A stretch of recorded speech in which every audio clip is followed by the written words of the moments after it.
Hello and welcome to my channel. I am Amy Carr Hilton and I know firsthand the hardships of figuring out how to recover from chronic pain and other chronic symptoms on our own. So I'm inviting you here to explore our pain mastery together because it is you who has the greatest power to influence your own pain healing. And I really want to share this experience with you. So today we're going to talk a little about nervous system regulation. But I'm not going to talk techniques today. I have lots of other videos for you that have techniques for you to use to support your nervous system in regulation.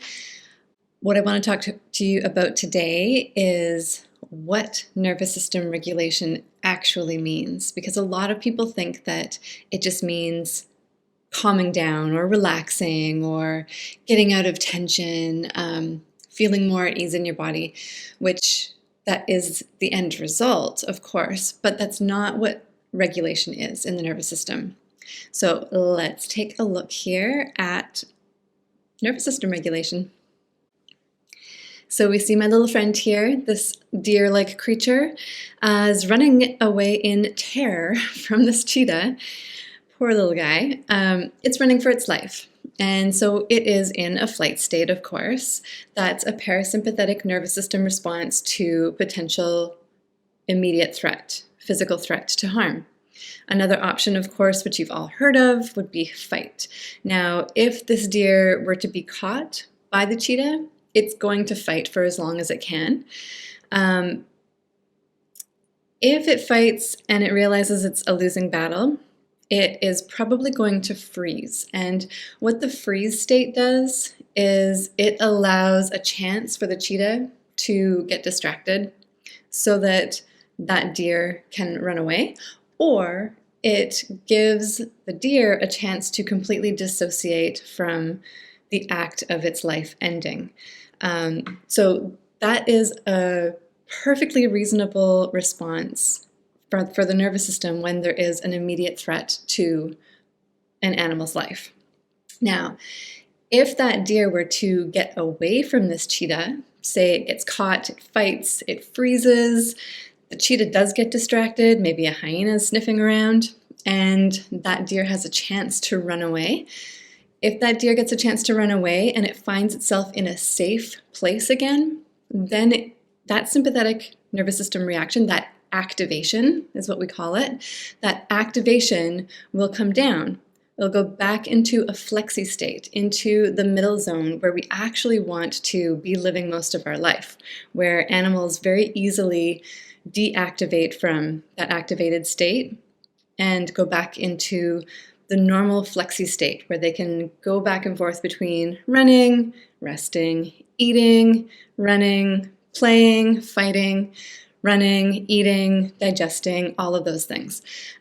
So that's kind of the flexi round that we want to live our life in, that middle zone, where our nervous system can easily regulate between activated and deactivated. It's important to be able to do both. Now, what does deactivated look like? So when this deer has gotten away, it goes out of that activated state, it deactivates from that activated state, and it goes into a rest. Or maybe it's hungry and it goes and eats some food and then it's in digest. So that's where all of those autonomic functions, rest and digest, happen, where we are able to process our nutrients, we're able to absorb nutrients, as opposed to being in an activated state where we are just having all of our blood go to our large muscle groups so that we can do what we need to survive. So that deactivated state can also be a problem to be stuck in. You know, the rest digest is not somewhere that we want to be in all the time. We do want to be activated to respond to life as it happens. We need to be flexible. Our nervous system, when it can regulate easily, when it's in a healthy state, it can regulate. It can go back and forth between activated and deactivated without a problem, without a beat. So what does this look like for humans? So this is a deer and a cheetah. Now for humans, we've got other stuff going on. We're driving cars, we're going to work, we've got children going to school, maybe they're unhappy. We have emotions, which arguably animals do as well, but we have more of a conscious brain that actually adds some complication to this process. So animals kind of have it simple in some ways. The threats to their life are more apparent. They're more brutal, often, not always. But the average human being's life has a lot more complicated nuances to it. And the nervous system has to regulate to all of this. So in one day, we will go up and down and up and down and up and down, and that's good. That's what our nervous system should be doing. That is the nervous system in an ability to regulate. So that's what regulation is. It's not just being able to relax when you're stressed out. So, an example might be you wake up, you're pretty mellow, you check out some emails, you're like getting a little activated, but you're all good. You maybe start to miss your partner. My partner's away right now. He's in Australia. He goes for about a month every year to visit family. And so, might start to feel lonely because Dave's not here. And then I maybe have, a client I have to have a difficult conversation with. So maybe having that conversation, I get a little activated again. And then that conversation's over. So because I'm in a healthy state, I can regulate easily. I'm going to go eat and I'm able to deactivate from that difficult conversation and just go eat some food, digest. I go right down into rest and digest. And then maybe I'm driving my car and someone cuts me off and I get pissed off. And, I'm driving my car, I get angry. I spike a little into road rage where I'm like, in a state where I might actually physically react to something I'm angry about. That's okay. That's a reasonable response to someone cutting you off, maybe potentially threatening your life, right? This is what our nervous system is supposed to do. It's supposed to respond to these things.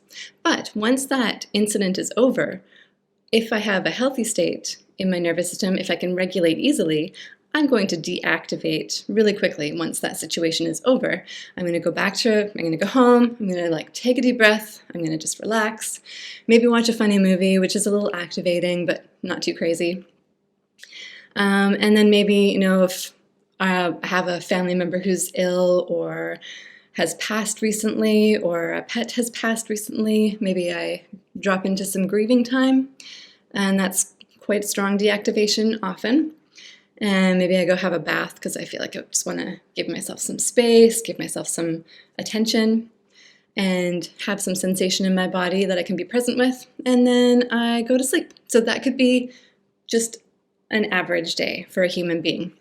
Now, this green space here that you see, this is a healthy nervous system that can regulate easily because the activation space, that dark pink, and the rest and digest space, the deactivated state, the dark blue at the bottom, those are small spaces. So we want to be able to go into those spaces and come out of them quickly and easily. And when we have that, we have this big flexi zone in between where we live most of our life, where most of our daily activities happen.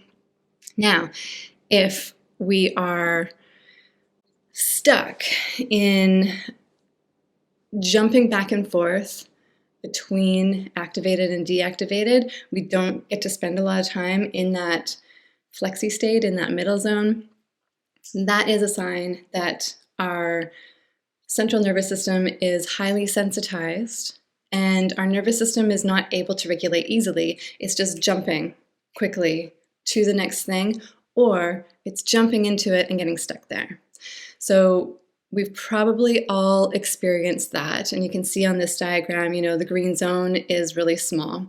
So waking up, you might feel really lethargic. You're not waking up being like, I'm gonna get to those emails. You're waking up and you're like, oh, do I have to get out of bed today?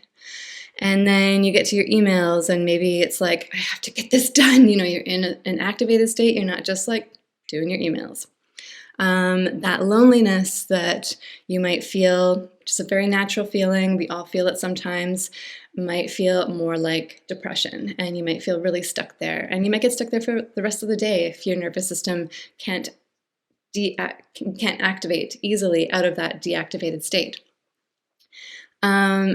Difficult conversations, again, like in that dark pink zone, if we don't have easy regulation in our nervous system, that means we might get stuck there, or we might just feel more intense anxiety around it. We might feel more highly activated type emotions like rage or depression if we're in the blue zone. So basically what this is we don't have that flexi space. Even watching a funny movie, a normal, easy regulating nervous system that is just going to be like a ah ha ha ha, and then once that joke is over, you can deactivate from that again.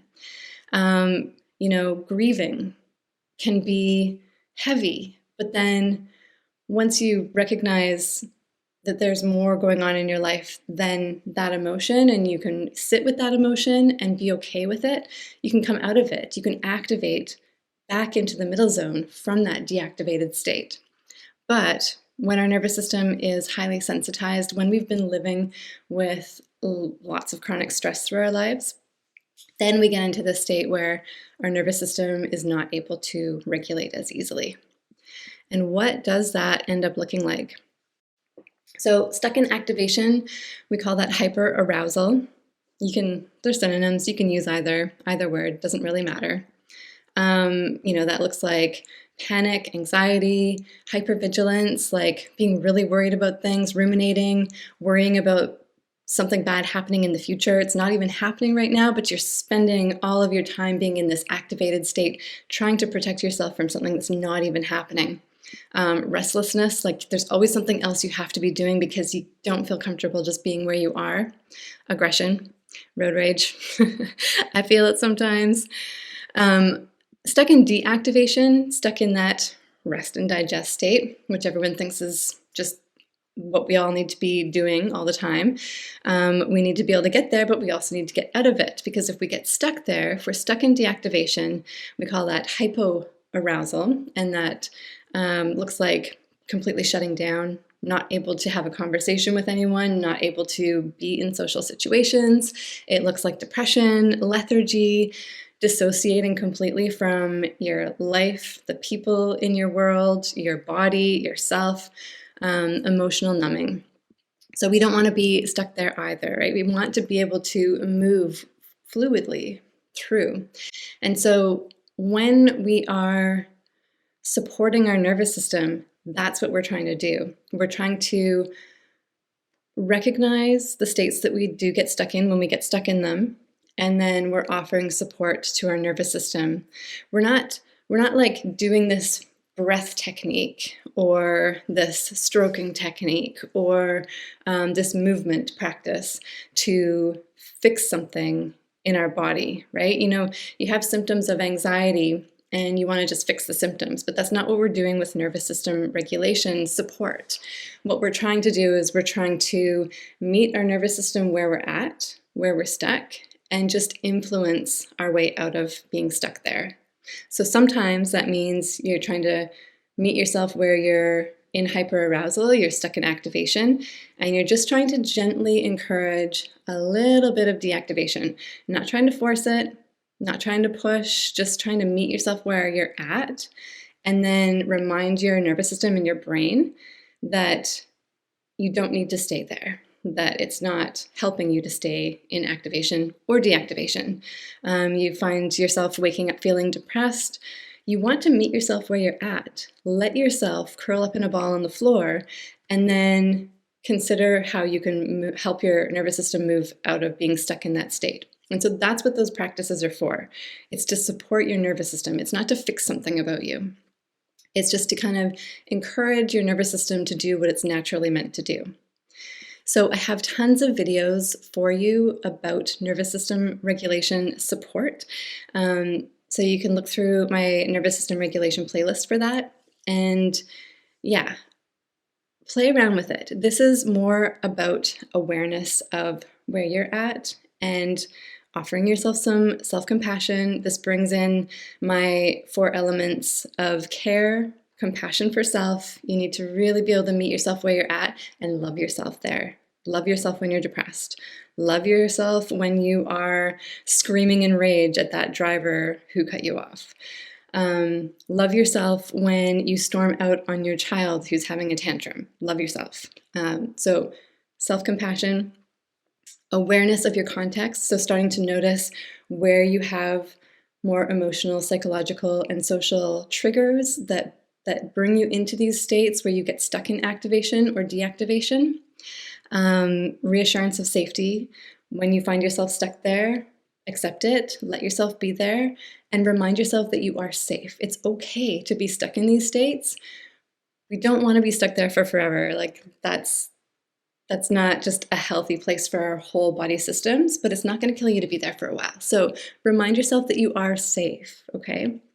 And then gradually expose yourself to those triggers. Now, I don't want you to jump into that though. When you start to become more aware of the things that are very triggering for you, we want to try to remove as many of those triggers as possible so that we can give our nervous system more capacity to deal with the stuff that we actually have to be present for.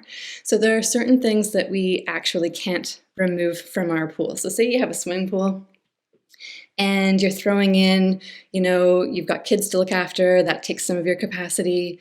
You have maybe someone in your life who's ill and they need your help, that takes some of your capacity. You have a job to get to, that takes some of your capacity. These are things that you can't really step away from. If those relationships are important to you, if the finances are necessary for you, your children, of course, are important to you, so you're going to show up for them. But those are things that you can't take out of the pool.